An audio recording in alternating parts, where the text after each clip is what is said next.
আগামী ফেব্রুয়ারিতে নির্বাচন হবে কিনা তা নিয়ে অনেকের সন্দেহ আছে, আমারও আছে। এর মধ্যে নাসিরউদ্দিন পাটোয়ারি তো ঘোষণায় দিয়েছে যে ফেব্রুয়ারিতে নির্বাচন হবেই না। তবে আমি সবাইকে ফেব্রুয়ারিতে নির্বাচনের টার্গেট নিয়ে প্রস্তুতি নিতে বলি।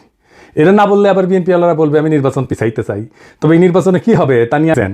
আর আল্লাহর কি কাম, এটা নতুন জরিপ আসিছে। আসেন আমরা আগে সেই জরিপের ফলাফলটা দেখে আসি। 12% মানুষ বিএনপিকে ভোট দিবে বলিছে, 10.4% মানুষ জামাত ইসলামীকে ভোট দিবে বলিছে, মানে 10.5% মানুষ।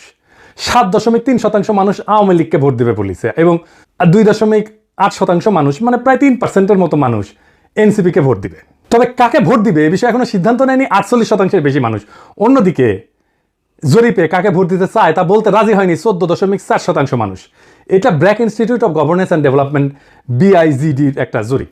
8 মাস আগে গত অক্টোবর মাসে একই প্রশ্ন করা হয়েছিল এবং এরাই এই স্টাডিটা করছিল। সেখানে 16.30% মানুষ বিএনপিকে ভোট দিতে চাইছিল। এইটা সে গতবার আর এইবারটা একটু পাশাপাশি দেখেন তাহলে বুঝবে যে কেমন কমিছে। 11.30% মানুষ জামাতকে ভোট দিতে চাইছিল এবং 2% মানুষ এনসিপিকে ভোট দিতে চাইছিল। তার মানে জরিপ অনুযায়ী 8 মাস পরে বিএনপি এবং জামাতের ভোট কমছে, এনসিপির কি সামান্য কিছু বাড়িছে। তবে 62.5% মানুষ এই রাজনৈতিক দলগুলোকে ভোট দেবে না, তাই না? কারণ তারা হয় বলতে রাজি হয়নি, অথবা তারা এখনো সিদ্ধান্ত নেয়নি।